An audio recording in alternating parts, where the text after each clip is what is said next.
তো guys,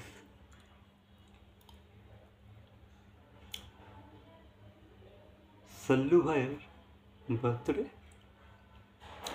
27 December. Yes, 27 December Salman খানের birthday. Salman Khan 58 বছরের হতে চলেছে।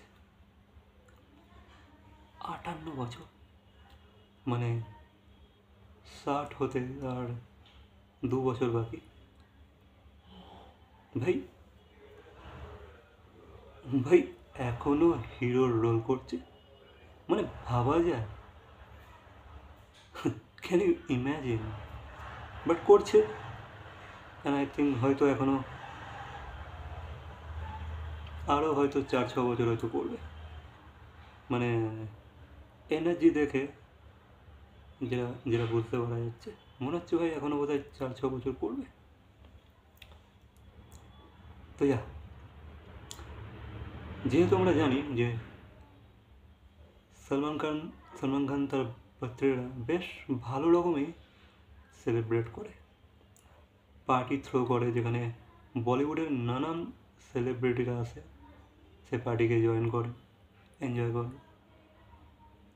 তো বার্থডে ব্যাশটা বেশ ভালো রকমই হয়, বাট দিস টাইম একটু ডিফারেন্ট ব্যাপার আছে।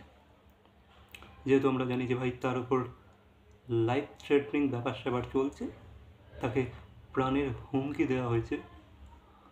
তো সেই কারণে সোহেল খান জানিয়েছে, সোহেল খান এক প্রেস বাইটে জানিয়েছে, সে কিছু বাইটস দিয়েছে, সে জানিয়েছে যে ভাই এইবার সলমান খানের বার্থডেতে কোনো পার্টি থ্রো করা হবে না, বা কোনো সেলিব্রিটিদেরকে ইনভাইটও করা হবে না। বাকি আমরা জানি, ঠিক আছে, সলমান খানের বার্থডে পার্টিতে কত কন্ট্রোভার্সি হয়েছে, কত লড়াই, কত ঝগড়া, অনেক কিছুই হয়েছে। বাট এইবারে এগুলো আর আমরা দেখতে পাবো না, কারণ সোহেল খান জানিয়ে দিয়েছে যে এইবার আর ভাইয়ের বার্থডেতে কোনো পার্টি থ্রো করা হচ্ছে না। ওই ঘরের মধ্যেই একটু ছোটোখাটো করে কেক কাটিং হবে অ্যান্ড বিরিয়ানি রান্না হবে, ঠিক আছে। তো তারা মানে ওই নিজেদের মধ্যে ফ্যামিলি মেম্বার্সের মধ্যেই আর কি ভাইয়ের বার্থডেটা সেলিব্রেট করবে। যেহেতু তার এক্সট্রা সিকিউরিটির প্রয়োজন আছে এই মুহূর্তে, তাকে প্রাণের হুমকি দেওয়া হয়েছে। অ্যান্ড উই নো যে ভাই সে কত বড় একটা স্টার, সে রিয়েল লাইফে কেমন মানুষ সেটাও আমরা অনেকটা জানি, খারাপ ভালো সবটাই আমরা জানি, ঠিক আছে। বাট যেহেতু সে খুব ইম্প্যাক্টফুল, হ্যাঁ, বলিউডের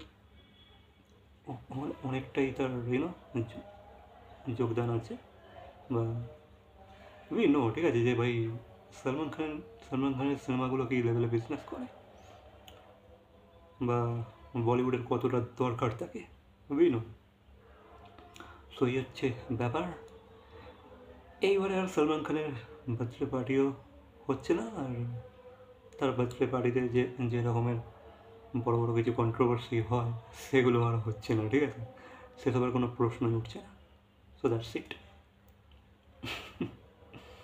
তবে হ্যাঁ, আমি চাইবো ভাই এই ধরনের লাইফ থ্রেটনিং এগুলো যেন সব ঠিকঠাক হয়ে যায়, সব যেন ভাই তাদের মধ্যে একটা প্যাচ আপ হয়ে যায়, এসব যেন তারা যেন উইথড্র করে নেয়। এগুলো ঠিক না, তাই না? মানে প্রাণের হুমকিটা মোটেও ঠিক না, মোটেও না।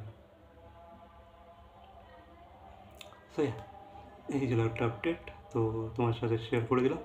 বাকি তোমাদের কি মতামত এই বিষয়ে অবশ্যই কমেন্ট করে জানাবে। দেখা হচ্ছে পরবর্তী কোনো ভিডিওর সাথে। Till then, by.